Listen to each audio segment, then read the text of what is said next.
तो बहुत scene clear हो जाएंगे। जी। भ्राता जी, अब बाबा का पार्ट चेंज हो रहा है तो कईयों को एक मन में प्रश्न है और कई लोग ये खुले तौर पे बोलने भी लगे हैं कि श्री कृष्ण का जन्म हो चुका है, ऐसा कहने लगे हैं। आप क्या मत रखते हैं? मुरलियां अगर हम पढ़ें तो कुछ बातों पे गौर करें आप।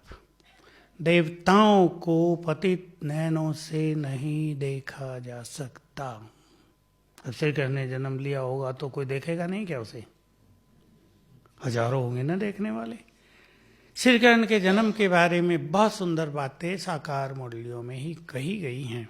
श्री कृष्ण के पैर पतित धरती पर नहीं पड़ते। इंपॉर्टेंट बात।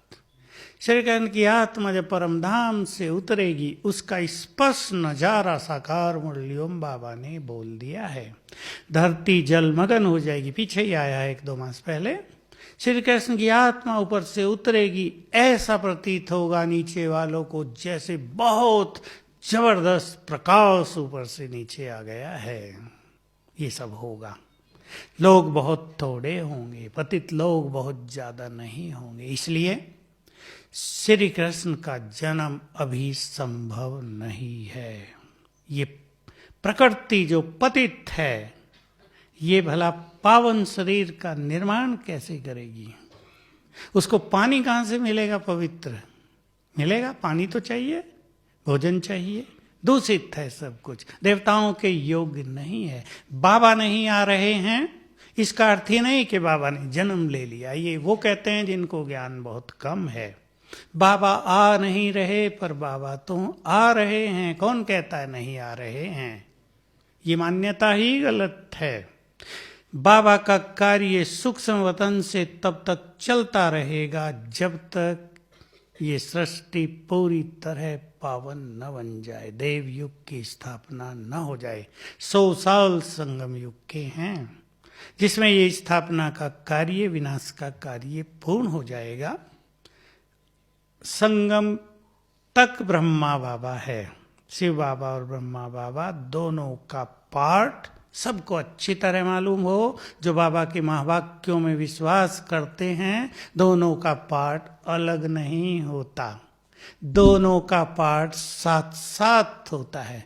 संगम युग के और 18 साल दोनों का पार्ट होगा। इसलिए श्री कृष्ण के रूप में उनका अवतरण अब होना इम्पॉसिबल है। जो ऐसा बोलते हैं वो मुरलियां ध्यान से सुना करें। 100 साल पूरे हो जाएंगे, फिर बाबा परम धाम जाएंगे और वहां से अजय कृष्ण नीचे उतरेंगे।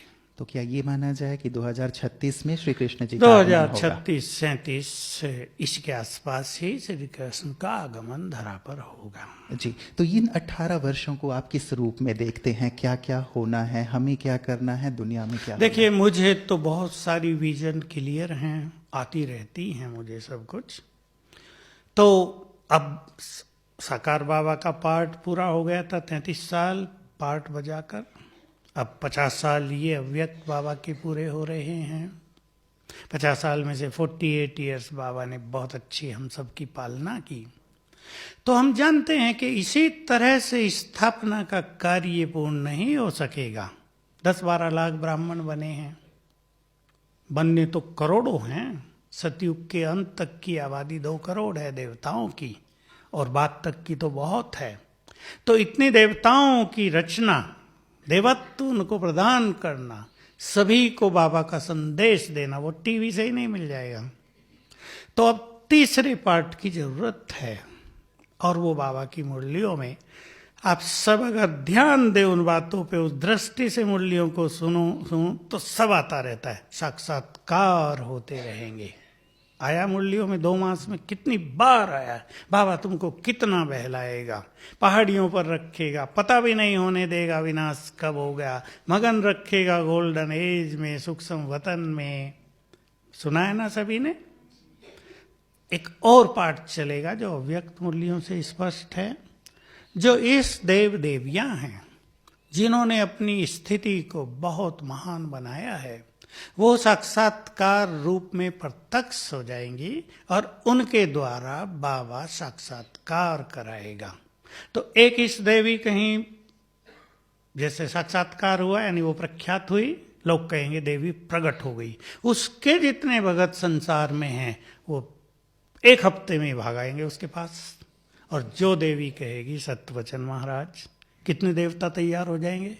फिर दूसरी जगह किसी देवी का या देवता का साक्षात्कार होगा, ये होता रहेगा, आज यहाँ कल वहाँ परसों वहाँ, धूम मचेगी। तो एक साक्षात्कार करने वाले होंगे, दूसरे कराने वाले। ये विजयी रतन, उसमें से पहली 25 आत्माएं, ये सब मुरलियों में है, अव्यक्त मुरलियों में। विजयी रत्नों में 108 की माला में पहले 25 रतन बहुत बहुत महान आत्माएं हैं, उनमें से कई जा चुके हैं। ये सब स्टेज पर आएंगे, गई हुई आत्माएं भी स्टेज पर आएंगी। ममा से भी हमारा मिलन होगा अवश्य एक बार, तब तो सारा विश्व उसे माँ कहेगा, जगदम्बा कहेगा। अभी तो उसे कोई जानता ही नहीं, बाबा को तो चलो जानते भी हैं बहुत लोग, ममा तो पूरी तरह लोप है।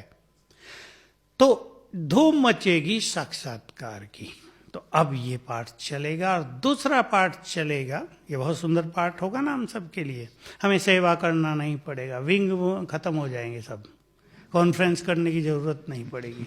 लोगों की लाइन लगेगी, इतनी भीड़ होगी कि ज्ञान सरोवर वाले रात को भी सोएंगे नहीं, रात भी दिन बन जाएगी। ये पहाड़ियाँ, क्या कहा बाबा ने, बिस्तर बन जाएंगे, सबकी अटैची को तकिया बनाएंगे, आसमान चादर हो जाएगा, रात तो रहेगी ही नहीं, रात नहीं रहेगी। इतनी लाइटिंग कर दी जाएगी और आत्माओं की लाइट भी इतनी चमकेगी कि रोशन हो जाएगा संसार। लेकिन एक दूसरा पाठ यहाँ चलेगा, धर्मराजपुरी, साथ साथ वो भी जो खतरनाक होगा, वो मैं आपको नहीं बताऊंगा, आप डर जाएंगे, खुशी की बातें हो रही हैं। तो ये कई पाठ चलेंगे, आत्माएं क्लीन होती जाएंगी, सबको संदेश मिलेगा, टीवी से नहीं। अब मान लो मुस्लिम्स और क्रिश्चियंस टीवी पे हमारी बात सुन रहे हैं तो सब थोड़ा ही मानेंगे, वो विश्वास करते हैं फरिश्तों में। हम में से जो फरिश्ते बनेंगे उनके स्वरूप उन्हें दिखाई देंगे ऊपर, और आवाज सुनाई देगी, संदेश सुनाई देंगे, वो स्वीकार करेंगे, वो भी दिल से बाबा को स्वीकार करेंगे, मेरा है वो ये मान लेंगे, पवित्र बनेंगे और मुक्ति का वरदान पाएंगे। मतलब सब लोग एक बार बाबा के आबू तीर्थ धाम में जरूर आएंगे। आना तो है बाबा की मुरली में। आजकल में भी तो था कि इब्राहिम, क्राइस्ट, ये सब भी आज ही था, कल था, भारत में आएंगे जी। तो ये सब अपना अधिकार लेने यहाँ बाबा के पास ब्रह्मा भोजन भी खाने आएंगे जरूर। जी जी, ब्रह्मा भोजन भी खिलाना पड़ेगा, आपके हाथ का बना हुआ नहीं भोजन। अमित खिलाएगा, मैं तो नहीं खिलाता हूँ, सुभाष है और डाइनिंग वाले ये सब खिलाएंगे। भ्राता जी, एक